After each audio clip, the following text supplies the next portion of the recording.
Bonjour, aujourd'hui on va apprendre l'imparfait.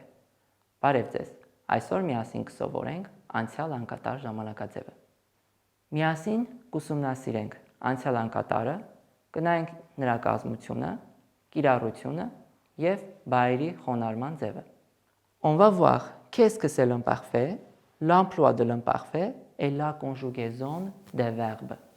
L'imparfait. L'imparfait exprime et décrit des faits et actions dans le passé en soulignant le déroulement ou la répétition de ceux-ci. C'est le temps du récit en premier lieu dans la langue écrite. Անցյալ անկատար ժամանակաձևը ցույց է տալիս անցյալում կատարող գործողություն և, ինչպես արդեն նշվեցինք, ցույց է տալիս նաև դրա կրկնողությունը։ Ինչպես նաև նշվում է, որ imparfait, այսինքն անցյալ անկատար ժամանակաձևը համարվում է որպես պատմողական ժամանակաձև և ավելի շատ օգտագործում է գրավոր լեզվում։ L'imparfait. Pour la formation de l'imparfait, on ajoute les terminaisons suivantes au radical présent de la première ou deuxième personne du pluriel. Imparfait, այսինքն անցյալ անկատար ժամանակաձևի կազմության համար մենք վերցնում ենք ներկա ժամանակաձևի հոգնակի թվի առաջին կամ երկրորդ դեմքի արմատը և ավելացնում ենք անցյալ անկատար ժամանակաձևի վերջավորությունները։ Les terminaisons sont les mêmes pour tous les groupes. Վերջավորությունները բայերի բոլոր խմբերի համար նույնն են։ AIS, AIS, AIT, IONS, IEZ և AIENT. Quand employer l'imparfait en français. Երբ է օգտագործում անցյալ անկատար ժամանակաձևը ֆրանսերենում։ Règle numéro 1. Կանոն համար առաջին.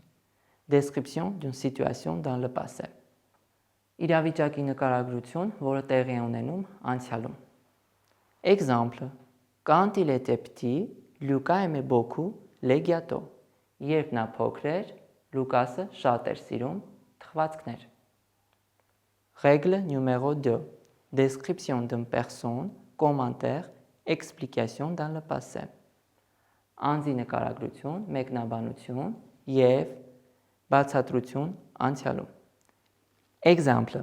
Lucas était un enfant très gourmand. Règle numéro 3. Action habituelle ou qui se répète dans le passé. Սովորաբար տեղի ունեցող գործողություն, որը կրկնվում է անցյալում։ Exemple. Tous les jours, il faisait un gâteau avec son ami Florence.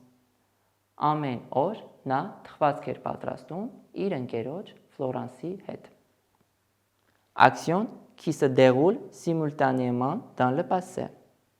Գործողություն, որը միաժամանակ տեղի է ունենում նաև անցյալում։ Exemple. Pendant qu'il regardait la recette, Florence préparait la pâte. Երբ Ֆլորան նայում էր բաղադրատոմսը, Ֆլորանսը պատրաստում էր մակարոնեղենը։ Le verbe être.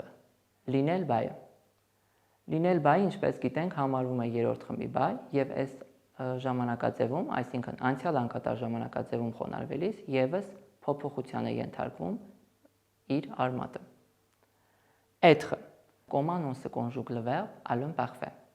Ինչպես ենք խոնարհում être լինել բայ և առհասարակ բոլոր բայերը ֆրանսերենում։ Ինչպես արդեն նշվեց, վերցնում ենք ներկա ժամանակաձևի հոգնակի թվի առաջին կամ երկրորդ խմբի խոնարհման ձևի արմատը և ավելացնում ենք անցյալ անկատար բայի վերջավորությունները։ Օրինակում տեսնում ենք երկրորդ խումբ, երկրորդ դեմք, հոգնակի թիվ, vous êtes։ Տվյալ դեպքում վերցնում ենք արմատը, et-ն այսինքն, և ավելացնում ենք անցյալ անկատար ժամանակաձևի վերջավորությունները։ J'étais, tu étais, il était, elle était, nous étions, vous étiez, ils étaient, elles étaient։ Դե ինչ, այսօր այսքանը, կհանդիպենք հաջորդ տեսադասերի ընթացքում։ Au revoir.